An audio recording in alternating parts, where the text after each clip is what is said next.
when he told me, I was just, okay, I got to move forward, and I got to get ready and help Jacory get ready. So my job is, set, and I know what I need to do. Looking back on the game, I'm sure you watched the film. Was your assessment any different than maybe when you talked to us right after, or what did you see on the film that you didn't It was remember? disappointing, man. I still feel the same way. We had a lot of opportunities to win, and a lot of missed opportunities that we didn't, capitalize off of. So just understanding that from an offensive standpoint, we can't have that in the future games. And it was a good learning experience for the team. Unfortunately, to say that, but I know that we'll be better off of it. Were you disappointed, Stephen, that you didn't get a chance to compete for the job this week? No, I wasn't disappointed at that. Whatever Coach Golden and Coach Fitz decided, I just moved on from there. There's not really, more to say about that. How did you grade out when they graded your performance? How did you grade out? I feel like I did good. Coach Fitz told me I was 15 for 18 before the last 2-minute drive, so having that completion ratio, that's pretty good. The last couple of drives, we just need to execute a lot better. Other than that, the operational standpoint, getting the personnel in and making sure we have the right personnel and groupings and all that stuff. We work on that at practice, so it'll be better.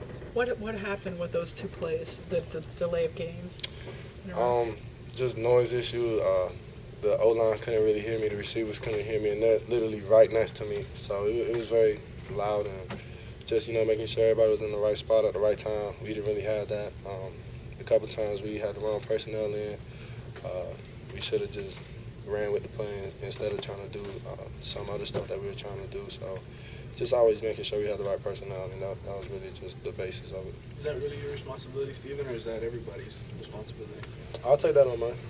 That's mostly my responsibility, just making sure that we have the right personnel inside the group and we're substituting correctly. So I'll take that as a quarterback. I know it won't happen again. We're making sure of that. So it'll be fine next week. Can you take us through the interception they returned, Stephen, just what you saw and how that play developed in your eyes? The play that we called was a play that we repped a lot of times. It's one of our money plays that we like to play a lot. It was man-on-man cover one, mostly just man across the board. My trips was to my left side. They were all covered up one, and we was just one-on-one backside with Streeter, and I forgot the DB. But it was a good matchup. I like the matchup better than my three receiver side, so I took my drop and threw the ball there, and made a good play on it. Is that I was going to ask what went wrong? It was just that the kid made a good play on it, or if you had to do the pass over again, would you throw it? No, if I had to do the pass over again, I would have did the exact same thing. I would have wanted my receiver to be a little more physical. That route is a very physical route.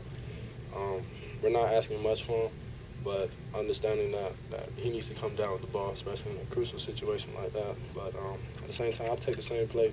I have all the faith in Streeter. I told him as soon as the play was over, I said, bro, forget about it. We got to move on. We try to score. But I have all the faith in him, and I know that we work on it every day in practice, so I know he'll be fine. Hey, Stephen, did you see you went to the game last year, right, at Ohio State? No, I didn't. Oh, you did not. You watched the game. Right.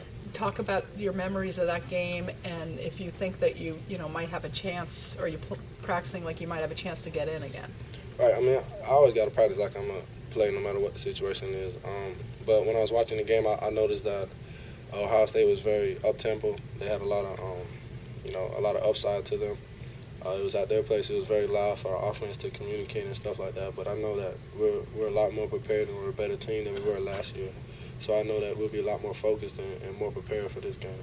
Steve, have you and Jacory talked since the announcement was made? I mean, does he seem more and more confident now he's got that number one position? Right. We talked as soon as the decision was made. We had talked right after the game. We had talked a lot of times, and once the decision was made, I seen him at breakfast, and we were just talking about the game, and we were talking about Ohio State and what we got to do to get this team ready. So we both understand, he's the starter, and I'm behind him 100%, and just to get ready for Ohio State. I want to ask you about Allen Hurns. So you guys were pretty good friends.